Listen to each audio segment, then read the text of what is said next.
This morning, Pat. Obviously, everybody is trying to make heads and tails out of Tuesday night's Massachusetts election. What did you take from it?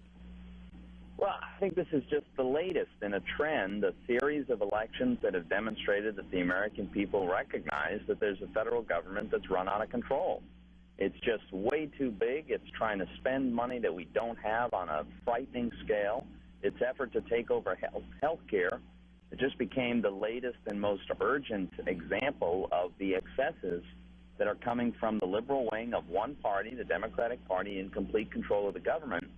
And people all across the country, including the most liberal state in America, are saying this is too much.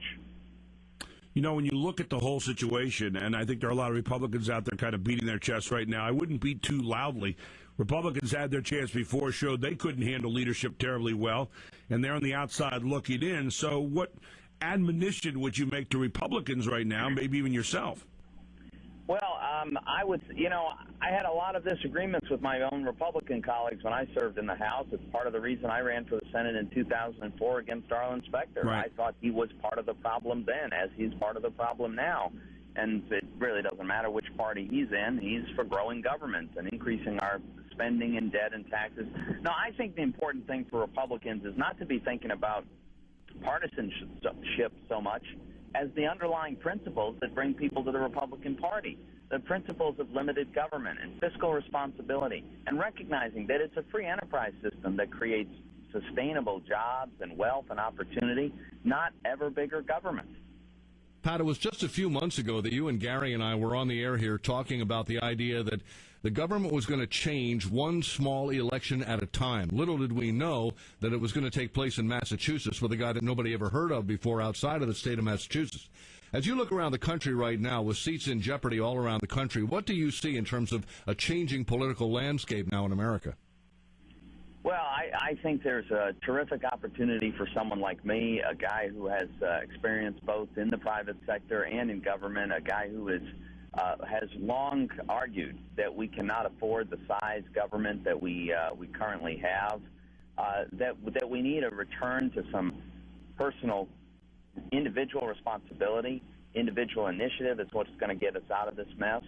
And those who continue to promote the old ways, I mean, the Arlen Specter and Joe Sestaks of the world, who think that growing government is the answer to all of our problems, I really think their days are numbered.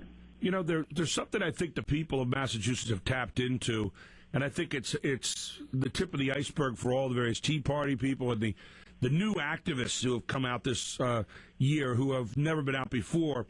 There's an arrogance among our hired help that is distasteful. And this arrogance says we can do anything we want to do in your name, superficially, with your money, whenever we want to do it. And it seems to me that the people of Massachusetts stood up and said, no, you can't. Well, that's absolutely right, and that's a big part of what's going on is the arrogance of this government. You know, think about what they've done in this course of this year. The whole Tea Party movement arose as a reaction to the wild excesses of this government, and they ignored it. They tried to demean it. They tried to push it aside and say, well, that doesn't mean anything. And then, of course, we had hundreds and thousands of people coming to town hall meetings with members of Congress across the country ordinary Americans expressing a genuine fear and concern for the future of the country, and they tried to push that aside. Well, what were those? The Brooks Brothers suits or something. You know, and then, of course, New Jersey elects a Republican governor, a very, very blue state. Virginia, which Obama had carried in 2008, flips and elects a Republican governor, and they still want to ignore us. You know, at some point, this is a serious peril when these politicians think that they don't have to pay attention to the will of the people. They've got it completely backwards if they think that these, the people work for them, that they're entitled to these seats, and they're going to learn the hard way. Pat, one of the things that people have really noticed, I've noticed, is about the Tea Party movement this year. I think it's one of the purest movements I've seen in a long time because it's a movement from the grassroots. And I think one of the warnings out there is woe be it to whatever party, whatever group tries to co-opt it for strategic purposes and somehow tinge the pureness of that party where they're only asking for good policy no matter where it comes from and principled policy no matter where it comes from. Well, I go back to the point. I think what it's all about is the fundamental principles. And, you know, someone like Arlen Specter has demonstrated that the only principle he cares about is his own reelection.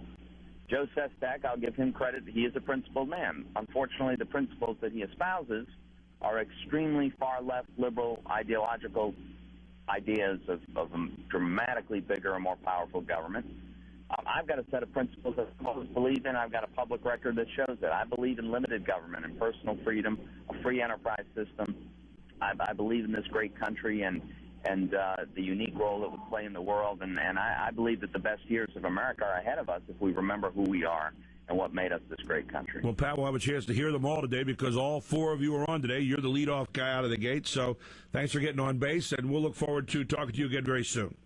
Thanks very much for having me, guys. Thank you. Pat Toomey, running for the Republican nomination.